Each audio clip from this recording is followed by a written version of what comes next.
এই নদীটা পেরিয়ে ওই পারে দূরে দেখতে পাচ্ছ, এই যে দূরে মায়াপুরের ইস্কন মন্দির, ওইখানে প্রভু চলে গেছিল এরকম একটা কথিত আছে। 60 ফুট আর ভেতর দিয়ে যেতে হবে এইরকম গুহা টাইপের ভৌতিক পরিবেশ। রাহুল একটু ব্যক্ত করো। লাইট লাইট লাগবে না, এটা কিরকম? খুবই সুন্দর, খুবই সুন্দর। এখানে কি আছে একটা মজার জিনিস, ঠিক আছে, আমরা গোটা মন্দির ঘোরা হয়ে গেছে, আরতি দেখা কমপ্লিট, সব কমপ্লিট। মন্দির থেকে বেরোনোর পরে সবার শেষে আমাদের মাথায় এইরকম সব তিলক এসে পড়েছে, ঠিক আছে। মানে চলো যাই হোক, ব্লগার হতে গেলে কতটা কষ্ট, ল্যাপটপটাই ব্যাগে ঢুকিয়ে দিয়েছি।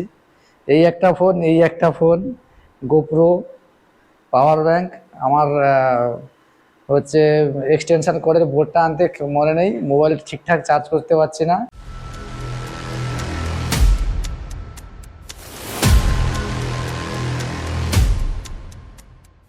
প্রথম পার্টটা যেখানে শেষ করেছিলাম ঠিক সেখান থেকেই শুরু করছি। আগের ভিডিওতে তোমরা দেখেছো যে বাড়ি থেকে বেরিয়ে প্রায় 260-65 কিলোমিটার রাইড করার পরে আমরা নবদ্বীপের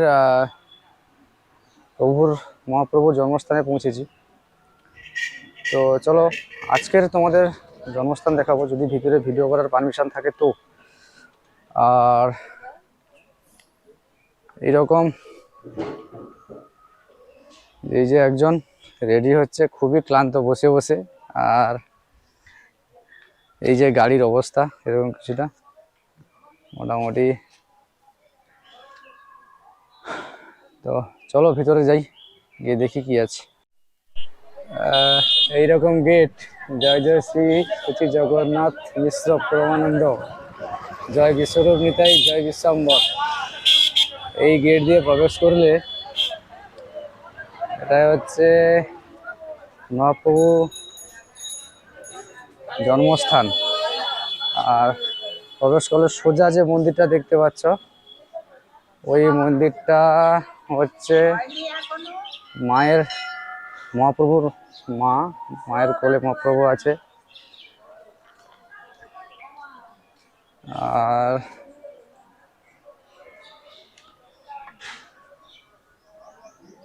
এইরকম মহাপ্রভুর মায়ের কোলে, আর এইদিকে এরকম একটা গরু,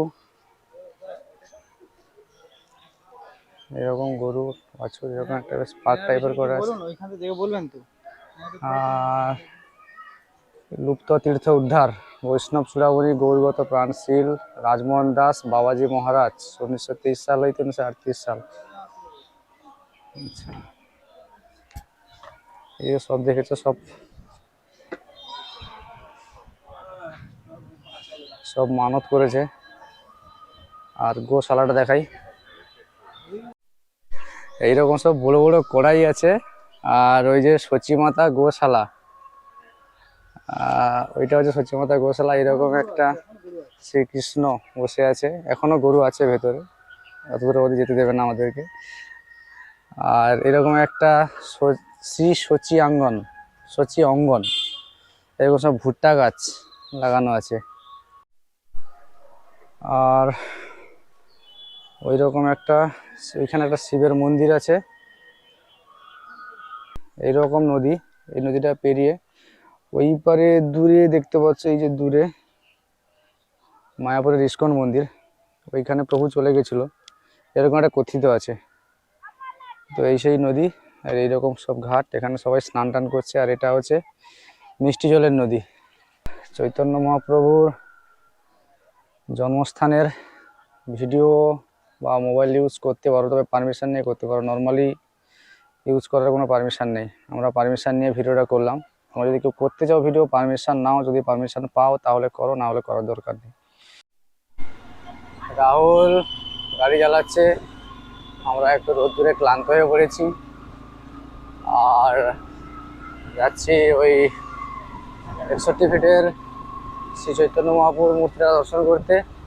ওই রকম একটা মূর্তি আছে, এটা 60 ফুট আর ভেতর দিয়ে যেতে হবে এইরকম গুহা টাইপের ভৌতিক পরিবেশ। রাহুল একটু ব্যক্ত করো। লাইক লাইট লাগবে না? এটা কিরকম? খুবই সুন্দর, খুবই সুন্দর। এখানে কি আছে দেখতে পাচ্ছি না। দেখতেই পাচ্ছেন অন্ধকারে ভয় ভয় লাগছে। ঠিক আছে, গোয়ার ভেতর দিয়ে আছে। এখানে আরেকটা কথা বলে দিই, ডিজিটাল ক্যামেরা বা কোনো প্রকার কোনো ক্যামেরা করা নিষেধ, বাট মোবাইলে ক্যামেরা এবং স্টিল দুটোই করতে পারো, প্রবলেম নেই। আচ্ছা, মূর্তিটা হচ্ছে এইটা, একটু ভালো করে দেখাই। এটা হচ্ছে মূর্তি, 60 ফিটের মূর্তি আছে এইটা। পুরো এরিয়াটা তোমাদের ঘুরিয়ে দেখাচ্ছি। আর একটু শেক হবে এই ভিডিওটা, কারণ মোবাইলে হচ্ছে তো, হাত তো কাঁপবেই।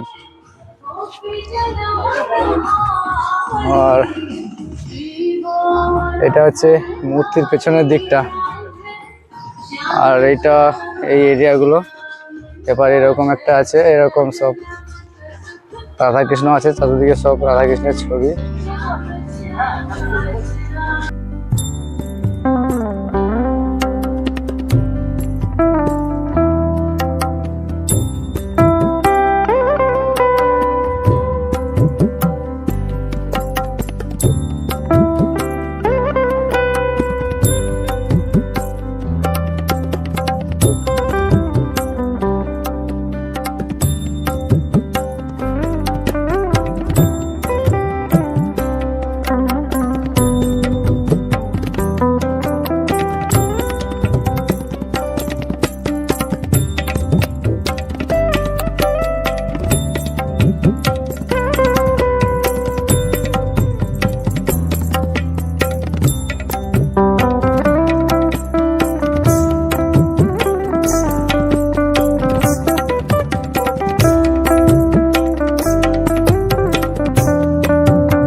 বিভিন্ন রঙিন মাছ, রঙিনের মধ্যে আমি লাল দেখতে পাচ্ছি, সাদা দেখতে পাচ্ছি, আদার্স কিছু পাচ্ছি না।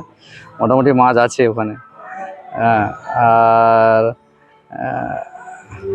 60 ফিটের মূর্তিটা হচ্ছে এরকম। চতুর্দিকে পরিবেশটা তোমাদের সিনেমাটিক দেখালাম। সিনেমাটিকটা কীরকম তোমরা অবশ্যই কমেন্ট করে জানিও, আর এই পরিবেশটা কীরকম তোমরা কমেন্ট করে জানিও। আপাতত দুজন এখান থেকে বেরিয়ে যাচ্ছি। আর আমাদের নেক্সট যাচ্ছি আমরা হচ্ছে মায়াপুর ইস্কন মন্দির। ওখানে সন্ধ্যা আরতি দেখবো। মেবি সন্ধ্যা আরতিতে ওখানে ভিডিও করতে দেয় না, যদি পারমিশন পাই তো অবশ্যই ভিডিও করবো এবং সেটা তোমাদের সঙ্গে শেয়ার করবো।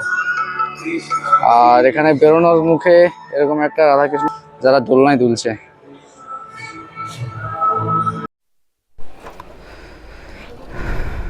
ওপারে মায়াপুরের ইস্কন মন্দিরে আসার জন্য ওপার থেকে নৌকো বেরোলাম। নৌকো নিল বাইকের 20 টাকা, আর মানুষের টোটাল 18 টাকা নিল দুজন, আর হচ্ছে বাইক। এইরকম ঘাট দিয়ে রাহুল বাইক তুলে আসছে, আর ওই দিক দিয়ে ওই ঘাট দিয়ে বাইকটা বের করালাম। মোটামুটি এইরকম পরিস্থিতি। দুপুরবেলা ঘাট খুঁজতে খুঁজতে মাথা খারাপ হয়ে গেল। নৌকো থেকে ওঠার পরে রাইডটা আবার কন্টিনিউ করছি।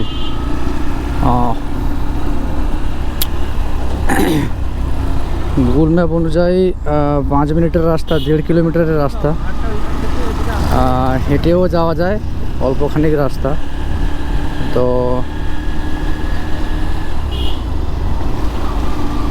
মন্দিরে পৌঁছে কোথায় কি পার্কিং আছে সেটাও তোমাদের সঙ্গে শেয়ার করব।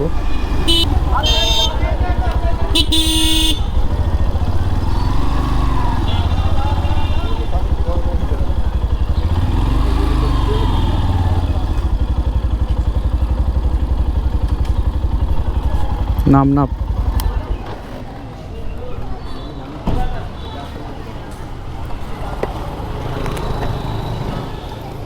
দাদা, ওইটা ওইখানে ওইখানে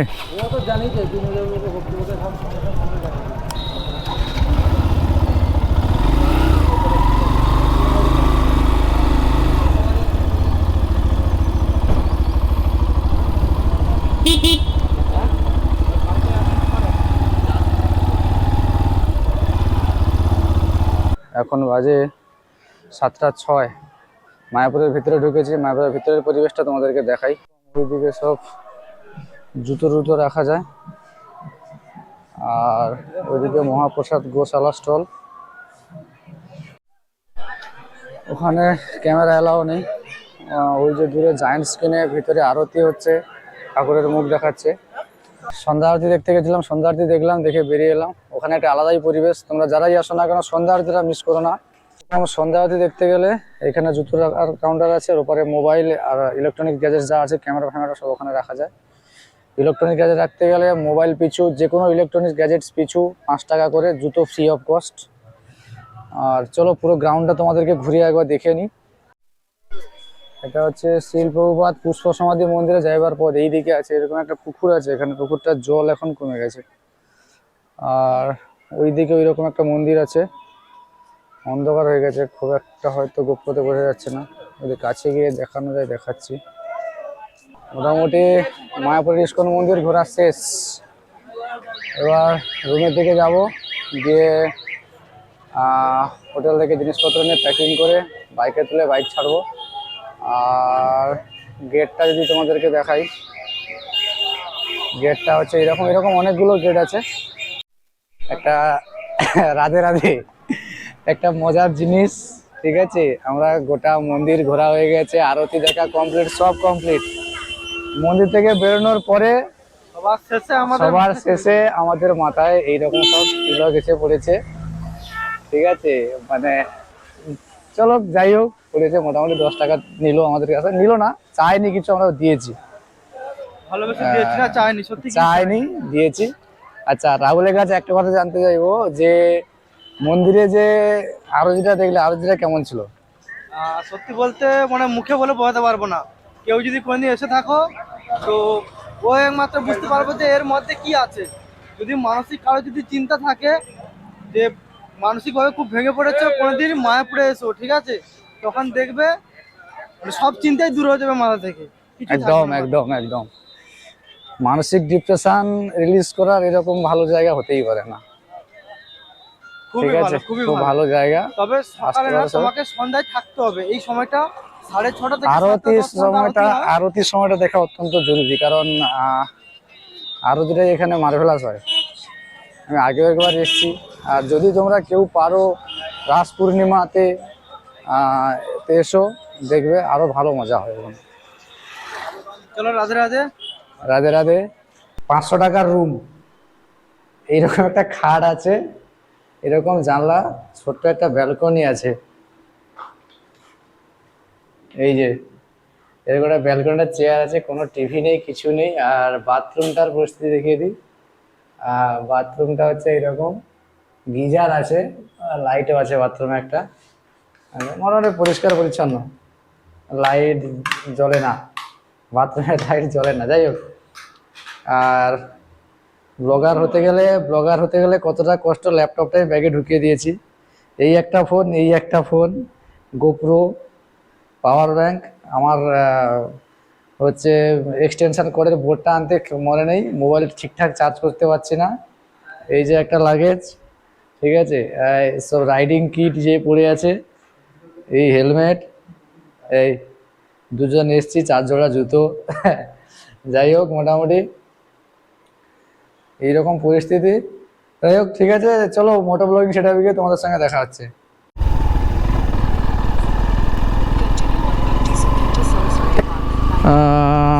টাইম হয়েছে 9:55। নবদ্বীপ মায়াপুর থেকে রাইড কন্টিনিউ করছি। রাইডটা আবার স্টার্ট করলাম তারাপীঠের উদ্দেশ্যে। টোটাল 162 কিলোমিটার, 3 ঘন্টা 25 মিনিট লাগবে। 15-20 মিনিট রাইড করার পরে আমরা হাইওয়েতে উঠে পড়েছি, NH12। তো চলো হাইওয়েতে একটু গাড়িটা টেনে নিই, আর মাঝখানে কোথাও খাবারের দোকান পেলে একটু খেতে হবে। হালকা কিছু খেয়ে আবার রাইডটা কন্টিনিউ করবো।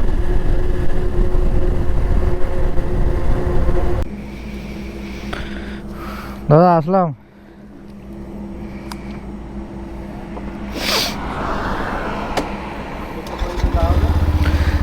যাবো তারাপীঠ যাবো। হ্যাঁ, না আমার নিজে ইউটিউব চ্যানেল আছে। YouTube channel MT photography subscribe করে দেবেন। বড় মালে ইউটিউবে গিয়ে সার্চ করবেন এমটি ফটোগ্রাফি, ফটো চলে আসবে, দাদা সাবস্ক্রাইব করে দেবেন।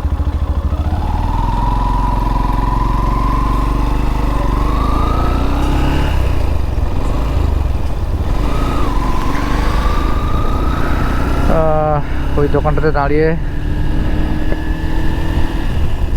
বিস্কুট আর চা খেলাম, একটা জলের বোতল নিলাম, নিয়ে আবার রাইডটা কন্টিনিউ করছি। ও মোটামুটি গাড়ি ছেড়ে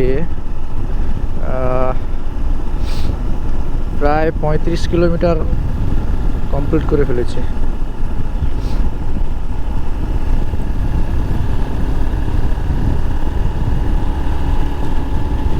এখন যে জায়গাটা আমরা ক্রস করছি রাতে, এই দিকটাতে পুরোটা জঙ্গল। এটা বেথাডহরি অভয়ারণ্য।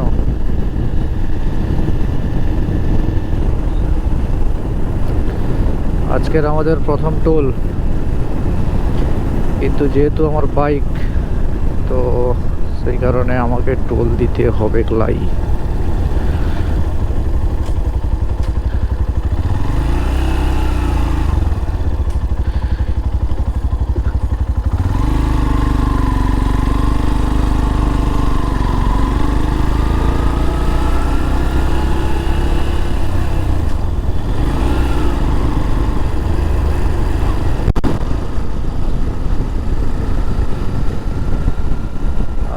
এখনই বহরমপুর টাউন আমরা ক্রস করেছি।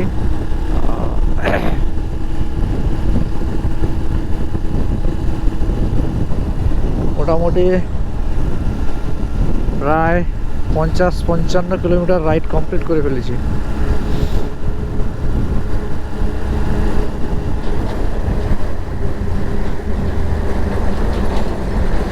ওই যে পলাশী স্মৃতিসৌধ, আজকের সেকেন্ড টোল।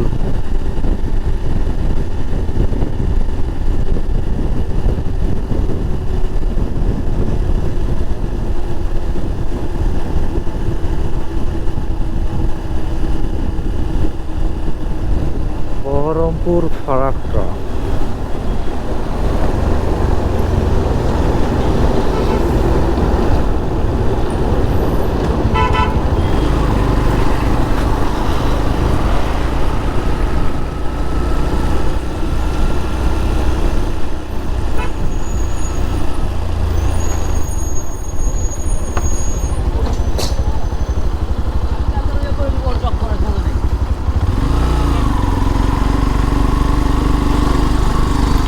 हमारा तो बाइक है, हमारा कोई टोल नहीं लगेगा, हम तो यूं ही निकल जाएंगे।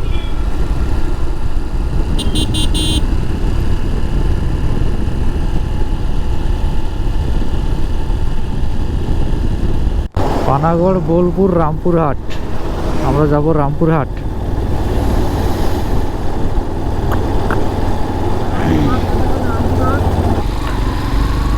রামপুরহাট, তারাপীঠ, নলহাটি।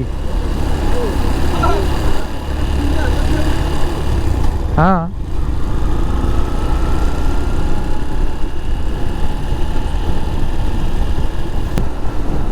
এই 14 মধ্যে দিয়ে রাইড করছি, আর ওই 41 কিলোমিটার বাকি আছে। আর তার সঙ্গে আমাদের রাইড শুরুর প্রথম থেকে এখনো পর্যন্ত 400 কিলোমিটার আপ কমপ্লিট হয়ে গেছে। তো টোটাল এই রাইডটা আমি এদিক ওদিক করে প্রায় 800 কিলোমিটার, 800 সাড়ে 800 কিলোমিটার আমার ধরা আছে। দেখা যাক কত কিলোমিটার হয় আপ ডাউন করে। যে ধাবায় আমরা খেতে ঢুকেছিলাম ওই ধাবাতে খাওয়ার পরে আমরা প্রায় অনেক সময় রেস্ট নিলাম, কারণ তারাপীঠ পৌঁছে যদি হোটেলের প্রবলেম হয় তো ফেঁসে যাব। সেই কারণে খাওয়াতেই অনেকটা সময় রেস্ট নিলাম, কারণ খাওয়াতে ঢুকেছিলাম আমরা প্রায় 1:30 2টো নাগাদ। খাওয়া দাওয়া শেষ করে 2:15-20 হয়। তারপরে এখন বাজে 3:40 তো অনেক সময় ধাবাতেই রেস্ট নিয়েছিলাম। রেস্ট নেওয়ার পরে আবার রাইডটা কন্টিনিউ করছি। এই ধাবা থেকে প্রায় 1 ঘন্টার রাস্তা।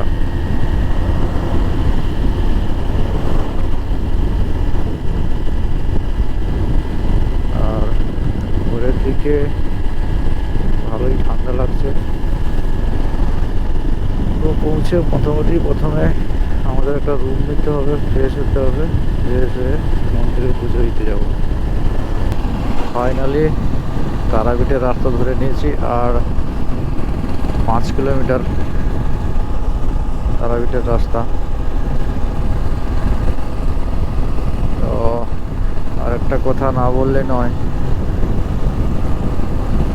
এত ঠান্ডা লাগছে মানে কি বলবো, বলে বোঝাতে পারবো না। মনে হচ্ছে জ্যাকেট ফ্যাকেট কিছু একটা আনলে খুব ভালো হতো। গাড়ি চালাতেই ইচ্ছে করছে না, এত ঠান্ডা লাগছে।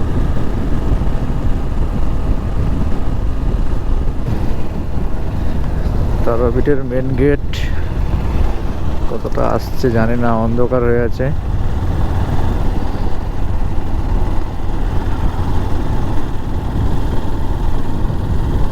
এটা হচ্ছে তারাপীঠের মেন গেট। দিনের বেলা এটাতে ক্রস করলে ভালো করে দেখাবো। আমরা একদম পৌঁছে গেছি।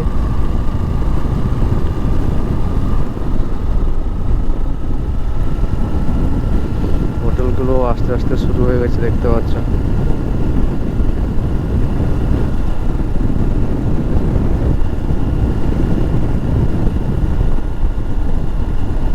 Good morning. কালকের ভোর 4টে 4:30 নাগাদ আমরা এই হোটেলটায় পৌঁছাই। 4:30 4:45 এরকম পৌঁছেছি এই হোটেলটাতে। পৌঁছে মোটামুটি হচ্ছে এখানে হোটেলটা নিই, এই রুমটা নিই, 600 টাকা নেয় রুমটা। আর হচ্ছে এত ক্লান্ত ছিলাম, এসে রেস্ট নিয়েছিলাম। সকাল সকাল পুজো দিতে যাবো জানি, কিন্তু পারিনি পুজো দিতে। রেস্ট নিয়ে এখনই ফ্রেশ হয়ে এখন বাজে 11:14। এখন বেরিয়েছি পুজো দেওয়ার জন্য। সেকেন্ড পার্টটা এখানেই শেষ করে দিচ্ছি। পুরো ভিডিওটা যদি ভালো লেগে থাকে বন্ধুদের সঙ্গে শেয়ার করবে, লাইক করবে, কমেন্ট করবে, আর চ্যানেল নতুন হলে অবশ্যই সাবস্ক্রাইব করো চ্যানেলটাকে। চলো টাটা, দেখা হচ্ছে পরের ভিডিওতে।